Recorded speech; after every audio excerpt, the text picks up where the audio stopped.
Hey everybody, remember to subscribe and thank you for watching.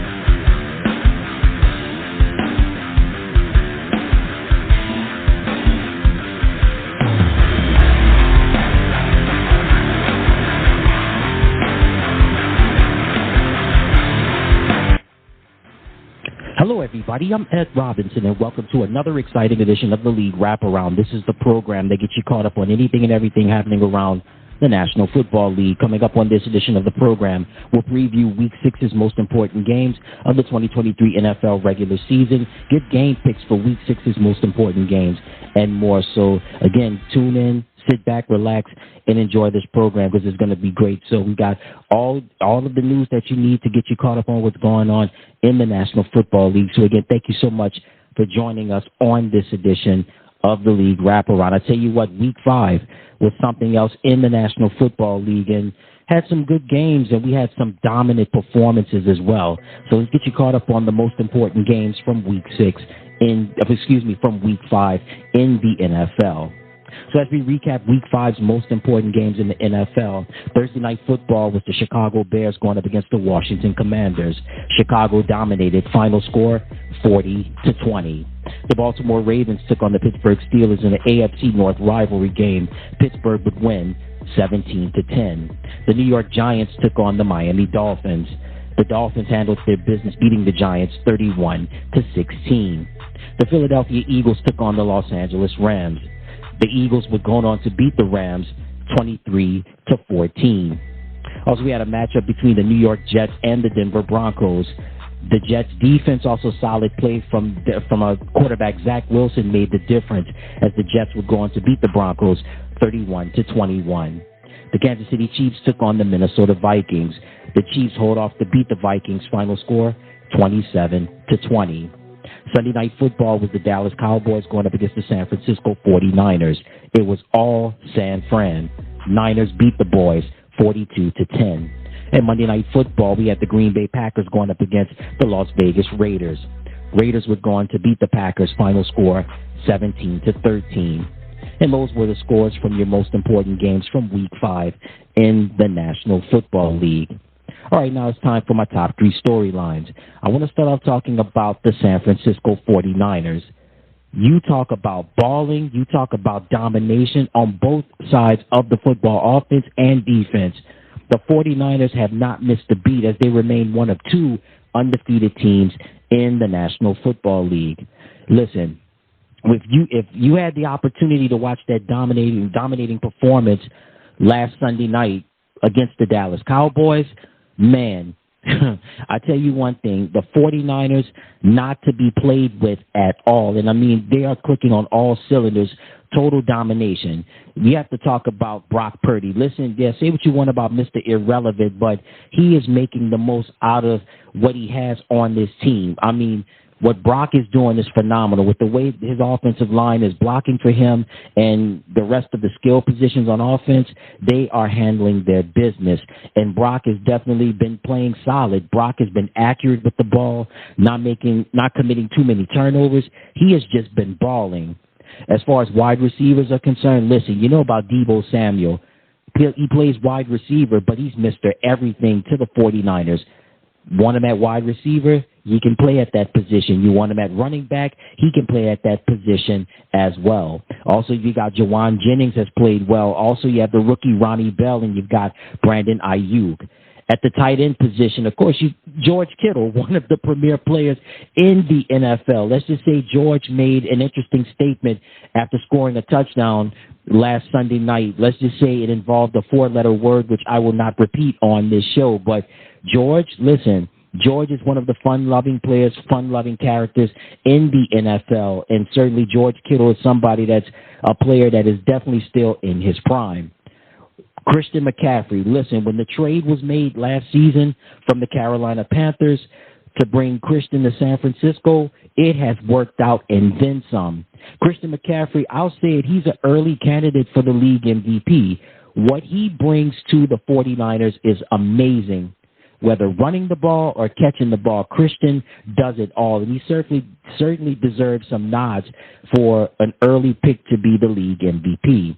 Offensive line playing tremendous, led by Trent Williams, the KG veteran. Also, you got John Feliciano used to play for the Buffalo Bills. He's in San Francisco. He's been blocking really well. That whole roster for the 49ers, that whole offensive line has played extremely well. On the defensive side, listen, Nick Bosa, he is in a class by himself. You know what Nick Bosa brings to the table, right? Also, Eric Armstead, Javon Kinlaw, also Javon Hargrave. Dre Greenlaw and Fred Warner are just monster linebackers. And then, of course, the defensive backs, right? Tashawn Gibson, Talanoa Hufanga, Diamador Lenore. I mean, top to bottom, the 49ers are just so stacked right now. They're just playing so well. And will they keep this momentum as we get towards the rest of October and going into the second half of the season? It remains to be seen. But nevertheless, the 49ers are balling. They are playing out of control right now, and they're not letting up anytime soon. And Kyle Shanahan is an early candidate for Coach of the Year. So don't let up on the guys from the Bay. They've definitely been FTTB, faithful to the Bay, and the 49ers are definitely not to be played with. My second storyline is going to be the Philadelphia Eagles. So the Eagles, I talked about the 49ers not to be played with. The Eagles are not to be played with neither. However, the Eagles are starting to get it together. Yeah, they're the second undefeated team currently in the league. The 49ers are the other undefeated team, and the Eagles are the second undefeated team. Now, Philly, yes, they are undefeated, but they haven't won their games convincingly as of yet, but they're starting to get it together. Listen, when you have a quarterback like Jalen Hurts, can throw the ball, can run the ball, can get you yardage, you can't go wrong with his athletic ability. It's just supreme. How about DeAndre Swift at the running back position? Man, he has been a monster so far this year. The wide receivers, A.J. Brown, Devontae Smith, talent on top of talent. Dallas Goedert at the tight end position playing. He's been starting to pick it up. It's been a slow start for him, but his coming out party was last week against the Los Angeles Rams. So Goddard is expected to improve his game as the season goes along. And when you talk about the tush push, the brotherly shove, whatever you want to call it, the offensive line, probably one of the best, if not the best in the NFL, with Landon Dickerson, Lane Johnson, Jordan Mailata, and, of course, the KG veteran himself, Jason Kelsey, just doing it year in and year out. And that O-line has just been amazing. On the defensive side, right, you've got Fletcher Cox, Jordan Davis, Brandon Graham, Josh Sweat. You've also got Derek Barnett. Hassan Reddick's been playing well, too, at the linebacker position. And you've got defensive backs like James Bradbury, Reed Blankenship, just to name a few. Jake Elliott, one of the best kickers in the business, and Nick Sirianni, year 3 for him. Listen, we talk about Kyle Shanahan from the San Francisco 49ers being an early candidate for Coach of the Year. You definitely got to put Nick Sirianni in the mix as well. Taking the Eagles to the Super Bowl last year, they fell short, but guess what? They've got a bitter taste in their mouth, and they want to get back to the big one, and hopefully this time they can raise up the Lombardi Trophy. So 49ers and Eagles remain the only 2 undefeated teams in the National Football League. And listen, these two are on a collision course, and they could be, it's early, but it could be this year's a rematch of last year's NFC Championship. We'll see what happens. And for my last storyline is going to be the Denver Broncos. Wow. Currently 1-4. As this show is currently airing, the team is 1-4. They're not playing well, and I don't know if it's Russell Wilson. Well, I can't say it's Russell Wilson. I know Russell, this is the final year of the Seattle contract. The new contract, the Denver money will kick in next year. Sean Payton, he's realizing that this is not New Orleans, this is Denver. So you got to understand, when Sean, during the New Orleans era, it was a different situation. The city, it's a post-Katrina city. He was able to make changes. He had much more of a say-so. I mean, he has a say-so with the Broncos, but when the New Orleans Saints situation came about, he had so much more of an input in terms of getting players. Drew Brees was the first domino to fall, and then Coach Payton was signed, so Payton and Brees joined at the hip. The NFL draft happens. Reggie Bush, he was able to plug and play Reggie Bush. Reggie Bush, his running style was north, south, east, and west. And he was able to implement him in the offense. So New Orleans was a project that was successful for the most part. Was it perfect? Absolutely not. We're not going to get into the history of that. However, this situation is different. Russell Wilson, already in Denver, spent 1 year in Denver. Coach Payton arrives during the offseason, and they're starting to make changes. They've been making trades. They've been releasing players slowly but surely, but this isn't looking good for Denver right now. There's Kansas City on Thursday night. Then they have Green Bay, and then they play Kansas City again. Then you're at Buffalo. Then there's Minnesota, followed by Cleveland, at Houston, then against the Chargers. Then they're at Detroit. And then you have New England, the Chargers again, and then you're at Las Vegas. So this can go 50-50, and there's been a lot of issues with Denver. Listen, I'll say this. Russell's played well. Russell has played well. The defense has not played well. Let's just be honest. And I don't know if Sean is going to make a change, maybe middle of the year or at the end of the year. It looks like Vance Joseph most likely is going to have a job as the defensive coordinator for the Broncos for the foreseeable future. But this is a tough go right now. And people want to jump on Russell and use him as a scapegoat. Listen, Russell's been solid. Russell's been effective. But you've got to remember, football is the ultimate team sport. And it has to come on all areas and all facets, right? Offense, defense, and special teams. And I don't know. Listen, this year one with Wilson and Payton, they're still trying to figure each other out. And I think what happens is this, with Russell's playing style, Russell, first 5 years in Seattle, was so effective when he's throwing on the run, when he's using his legs, when he's using his athletic ability. The last 5-6 years in Seattle, he's become a pocket passer. We're still seeing that in Denver. I think the key for Russell to really get cooking again is that he's got to use his athletic ability. He's got to do what made him great, what first got him into the league, throwing on the run, using his athletic ability.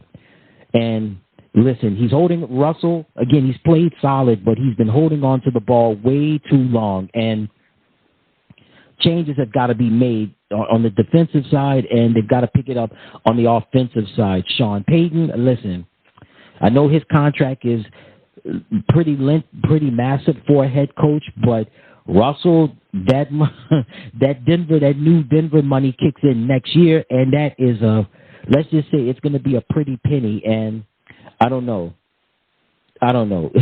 We'll have to see with the Denver Broncos, man. It's going to be a tough one for all of the Bronco fans, and especially for people in the Mile High City. All right, before we go to break, just a couple of news and notes to pass along to you. The Minnesota Vikings have placed wide receiver Justin Jefferson on the injured reserve list due to a hamstring injury he suffered last week against the Kansas City Chiefs. Matter of fact, Jefferson is going to be out for 4 games. So if you know about one of the top players, one of the top wide receivers in the league, Justin Jefferson brings it game in and game out. So again, the Minnesota Vikings have placed Justin Jefferson on the injured reserve list due to a hamstring injury. He's going to be out for 4 weeks. Also being on the injured reserve list is going to be Devon Achane, rookie running back out of Texas A&M. Devon is on injured reserve after suffering a knee injury. He's going to be out for 4 weeks. And if you've been watching the Miami Dolphins, that offense has been clicking on all cylinders. Tua Tagovailoa, Tyreek Hill, Jalen Waddle, Raheem Mostert, and also Devon Achane. So again, Achane is going to be out for 4 weeks due to a knee injury. He's been placed on injured reserve. Also, Indianapolis Colts rookie running back Anthony Richardson, he's been placed on injured reserve too. He's going to miss at least 4 games. He's going to miss at least 4 to 8 weeks due to a shoulder injury. He sprained an AC joint. Listen, Anthony has had a lot of injuries in this early season. He's had 2 concussions, and now he has a shoulder injury. Something's going to have to give in terms of his playing style. We know he's athletic. We know he loves working the offense, using his legs, being very mobile. But I don't know, Shane Steichen's going to have to come in and get him where he can not put his body on the line and force himself to get hurt like that. He's had so many injuries early in this NFL season. But again, the Indianapolis Colts placed quarterback Anthony Richardson on injured reserve, and he's expected to miss 4 to 8 weeks due to a shoulder injury, spraining his AC joint. Also, some news to pass along to you. Wide receiver Chase Claypool, no longer a member of the Chicago Bears, traded to the Miami Dolphins in exchange for a second-round selection. So hopefully, we saw Chase had promise with the Pittsburgh Steelers. That didn't work out. Traded to the Chicago Bears. That was a dumpster fire right there, and now he's got a chance in Miami. This is going to be interesting how they get Chase involved in the offense. There's so many weapons on that team with Tyreek Hill and Jalen Waddle and Raheem Mostert. So we're going to see how that plays out. But again, the Chicago Bears traded wide receiver Chase Claypool to the Miami Dolphins. Also, speaking of being traded, we had the Denver Broncos traded Randy Gregory to the San Francisco 49ers in exchange for a 6th-round draft pick. So, man, Randy Gregory coming into the league, a lot of promise, got into a little trouble, but he's on the mend now. And, again, Randy traded from the Denver Broncos to the San Francisco 49ers. You talk about going from a hamburger to a filet mignon. Listen, Randy, as if San Francisco's defense is not already strong enough, it just got stronger when you add Randy Gregory to the mix as well. And I'm pretty sure that Kyle Shanahan and the defensive coordinator, Steve Wilks, are going to definitely have Randy involved in his defense. So, again, the San Francisco 49ers pick up Randy Gregory in a trade from the Denver Broncos. Also, while we continue with trades, the Los Angeles Rams have traded wide receiver Van Jefferson to the Atlanta Falcons for late-round draft picks in 2025. Van Jefferson, solid player, but the Rams, Cooper Kupp coming back, Cooper making his presence felt, and of course they have a hot-shot rookie wide receiver and Puka Nacua. So, Jefferson, his action was very limited, looking for a new change, and he winds up being a member of the Atlanta Falcons. And finally, we talked about running backs not getting their just due, not getting their respect. Well, guess what? Jonathan Taylor, he's got his respect. He signed a 3-year, $42 million extension with the Indianapolis Colts. So it's good to see Jonathan get his money. And Jonathan Taylor's been one of my favorite players for a long time. I remember him when he played in college at the University of Wisconsin, and now making an immediate mark in the NFL so far with the Indianapolis Colts. When Taylor is healthy, he's one of the best running backs in the league, and we talked about how the running back position has become so undervalued, but I'm glad that Jonathan got his money and definitely well-deserving of it. Again, he signs a 3-year, $42 million extension with the Indianapolis Colts. All right, that takes care of segment number 1 and also some of the news and notes currently what's happening in the National Football League. All right, when we come back from the break, we'll preview Week 6's most important games of the 2023 NFL regular season. You stay tuned. We'll be right back. I'm Ed Robinson, and you're listening to the League Wraparound.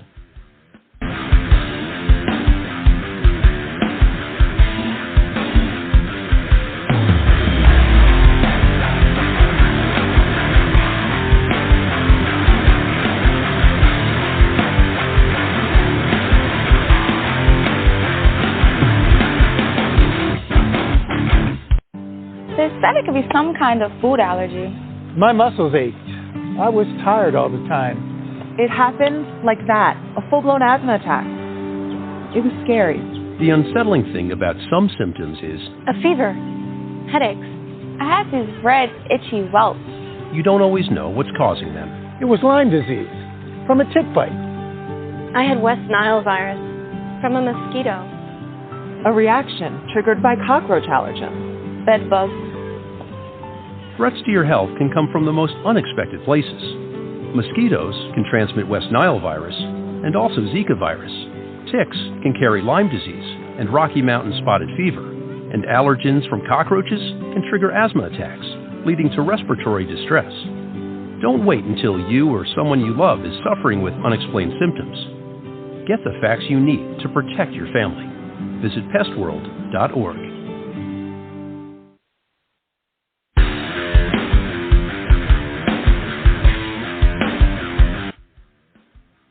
All right, everybody, welcome back to the program. All right, now it's time to preview Week 6's most important games in the NFL.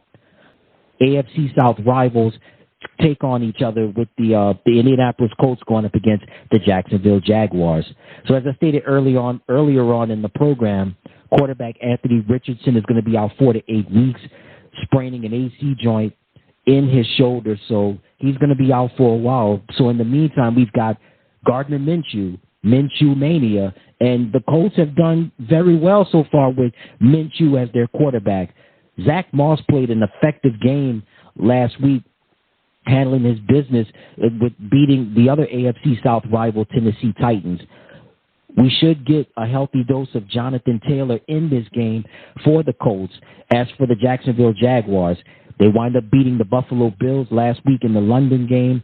Trevor Lawrence was solid. Not great, but solid. But Travis Etienne played one heck of a game last week in London with the Jaguars beating the Bills. So Jacksonville, this is going to come down to basically the play of Trevor Lawrence going up against Gardner Minshew and what he can do against this Jaguar defense. And also, we could get a healthy dose of Jonathan Taylor in this game. So we got the Indianapolis Colts going up against the Jacksonville Jaguars in an AFC South rivalry game. The Seattle Seahawks going up against the Cincinnati Bengals. So the Seahawks enjoyed their bye week. The week before that, they decimated and manhandled the New York Giants on Monday night.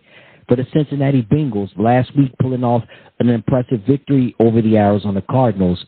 So are the Bengals back? Well, only time will tell.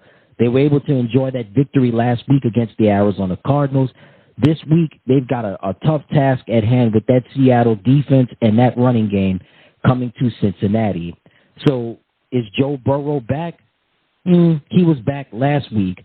Jamar Chase, he looked good last week, but will he look good this week against the Seattle Seahawks? That remains to be seen. And as for the Seahawks, like I mentioned earlier, the defense has been great so far. They've been running the ball well with Kenneth Walker and quarterback Geno Smith not making too many mistakes. So Seattle and Cincinnati, this should be a dogfight in Cincinnati. Also, our other important game that we have is the Minnesota Vikings going up against the Chicago Bears. NFC North rivals, Vikings and the Bears. You know about this long-time rivalry dating back decades, and they're going to continue this rivalry in this contest at Soldier Field.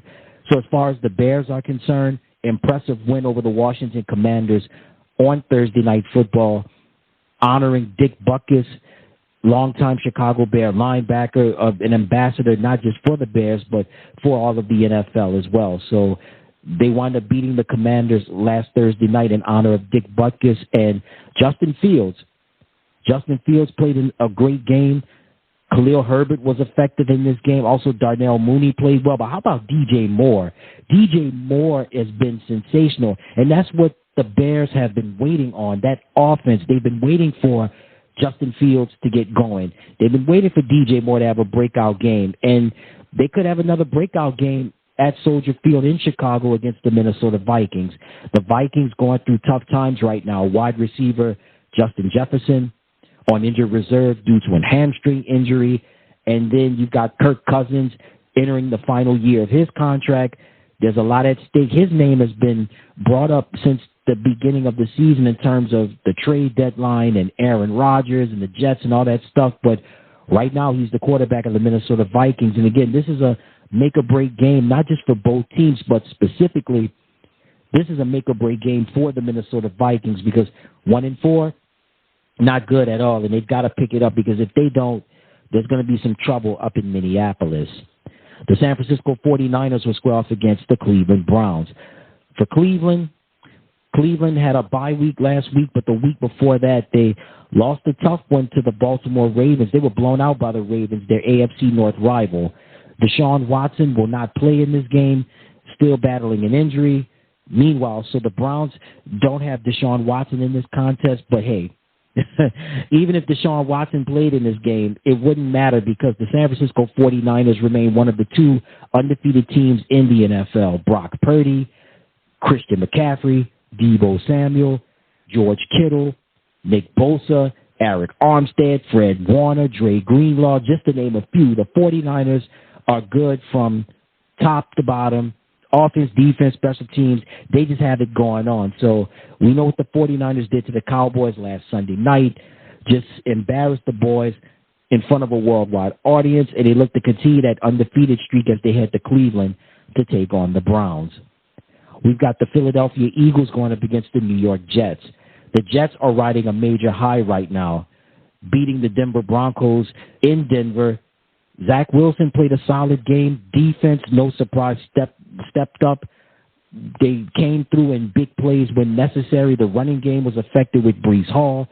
Zach Wilson, again, was solid, didn't commit too many turnovers. They did that was what Coach Robert Saleh wanted of Zach Wilson, and he got the job done.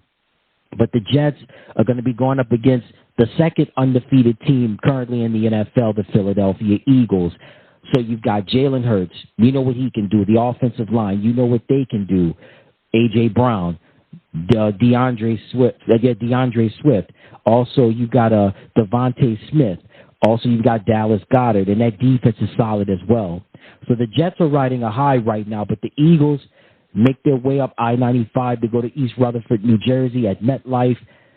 A lot of fans from Philly going to make that trip up to northern New Jersey and cheer on the Eagles. Why they say fly, Eagles, fly, right? So Eagles and Jets should be an interesting game, and certainly a game that's going to be I don't know. I think people are sleeping on this game. I think the Jets defense could give the Eagles offense some fits in this game, but Philly and New York, this is going to be an interesting one. Sunday Night Football, it's the Battle of New York, where we have the New York Giants going up against the Buffalo Bills. The Giants, I mean, what can you say about the Giants, right? Embarrassed by the Miami Dolphins last week. Daniel Jones suffered a neck injury. We don't know what his status is going to be for Sunday night. Saquon Barkley, status questionable for this game. Just everything's going wrong with the other New York team, Big Blue, the Giants. Brian Daboll heading to Buffalo to go up against his former quarterback, Josh Allen. The Buffalo Bills, listen, if you know about the history of Brian Daboll, he was the offensive coordinator for several seasons in Buffalo, so he knows about Josh Allen. He also knows about Stephon Diggs and the crew and Dawson Knox as well. And in the Battle of New York, listen, a lot of fans are coming from New York City and northern New Jersey to make that trip to western New York to be in Buffalo or to be exact, Orchard Park, if you want to be exact. And again, when you think about the NFL and when you think about sports fans, you think about Buffalo Bills fans. Buffalo fans are some of the most rabid, some of the most diehard and dedicated, not just in the NFL, but in all of sports. And Sunday night is going to be rocking in the Battle of New York between the New York Giants and the Buffalo Bills. Monday Night Football, the Dallas Cowboys go up against the Los Angeles Chargers. So for the Cowboys, we know they were embarrassed last Sunday night by the San Francisco 49ers. They had no answers for the Niners. Dak Prescott didn't play a great game. Tony Pollard didn't have a great game. Just no one had a great game, and Dallas is looking to put that behind them. But it's been hard because throughout the week, several Cowboys players and several 49ers players have gone at each other on social media. George Kittle, Micah Parsons, Deebo Samuel, all have had words with one another. And the Cowboys, listen, it's one thing for them to lose to a West Coast team, and they have the potential of losing to another West Coast team on Monday night going up against the Los Angeles Chargers. And with the Chargers, you've got Justin Herbert, you got Keenan Allen. That Charger offense is phenomenal. Their defense is solid as well, led by Khalil Mack. And the Chargers had a bye week last week, but the week before that, they wind up beating the Las Vegas Raiders. So you've got Monday Night Football, the Los Angeles Chargers hosting the Dallas Cowboys. And, anytime the Cowboys are on television, it's going to be must-see TV, for better or for worse. But Dak and the company, they're looking to put this one behind them. As I stated earlier, they already lost to one West Coast team. They don't want to lose to another one, this time in Southern California, dealing with the Los Angeles Chargers. So it's Monday Night Football, the Dallas Cowboys going up against the Los Angeles Chargers. All right, now it's time for my game of the week. My game of the week is going to be the Philadelphia Eagles going up against the New York Jets. The Philadelphia Eagles remain one of only two undefeated teams in the National Football League. Jalen Hurts is an MVP candidate. DeAndre Swift has played well since coming over in the trade from the Detroit Lions. Devontae Smith, A.J. Brown, catching anything and everything in sight. Dallas Goedert starting to pick up his game, take it to another level. The defense has been solid for the Eagles. As for the Jets, the Jets have had a roller coaster ride so far in this early part of the year. We know about the injury to Aaron Rodgers in Week 1. We know about the criticism that Zach Wilson has faced in the media. We know about the Jets' defense and how well they've played, but unfortunately not getting it done on the offensive side. But we also know that the Jets proved their toughness in last week's win over the Denver Broncos. Zach Wilson was solid. He played effect, and the running game has been good, too, with Breece Hall. So the Eagles and the Jets, 2 weeks ago, when this game was being previewed, this had the makings of, to be quite honest with you, a snoozer. But now with the Jets having that big win over Denver last week and the Eagles remaining undefeated, this has the opportunity of maybe a potential upset. Now, Eagles and Jets, when this was on the schedule, we were looking forward to seeing Jalen Hurts going up against Aaron Rodgers. We're not going to get that. We're going to get Jalen Hurts versus Zach Wilson. But, hey, that's cool, too, because remember, Zach, he hung in there, played a solid game despite losing Sunday night to the Kansas City Chiefs. He hung in last week and was able to make plays necessary to beat the Denver Broncos to help his team win the game. You take the running game and you take the defense as well, and football being the ultimate team sport, they were able to put it together, and the Jets were able to win. So we've got a good game at MetLife Stadium in East Rutherford, New Jersey, with Philadelphia Eagles fans making that trip up I-95 up the New Jersey Turnpike to go to East Rutherford, New Jersey to see their beloved Philadelphia Eagles take on the New York Jets at MetLife Stadium. The Philadelphia Eagles and the New York Jets, my game of the week. All right, before we get on out of here, I'd like to give you my picks on who I think will win Week 6's most important games in the NFL. The Indianapolis Colts take on the Jacksonville Jaguars. I like Jacksonville to win. The Seattle Seahawks going up against the Cincinnati Bengals. I like Seattle to win that game. The Minnesota Vikings take on the Chicago Bears. I like the Bears to win. The San Francisco 49ers squaring up against the Cleveland Browns. I like San Francisco to remain undefeated. The Philadelphia Eagles going up against the New York Jets. The Philadelphia Eagles to remain undefeated. Sunday Night Football, the Buffalo Bills going up against the New York Giants. I like Buffalo to win that game. And Monday Night Football, the Dallas Cowboys going up against the Los Angeles Chargers. I think this is actually going to be a close game, but I like the Los Angeles Chargers to win this game. So, again, my picks on who I think will win Week 6's most important games are Jacksonville, Seattle, Chicago, San Francisco, Philadelphia, Buffalo, and Los Angeles Chargers. And there you have it. And that's going to do it for another exciting edition of the League Wraparound. Again, thank you so much to you, the listeners out there, for tuning in to another exciting edition of the program. And until next time, everybody, I'm Ed Robinson saying so long, and you take care.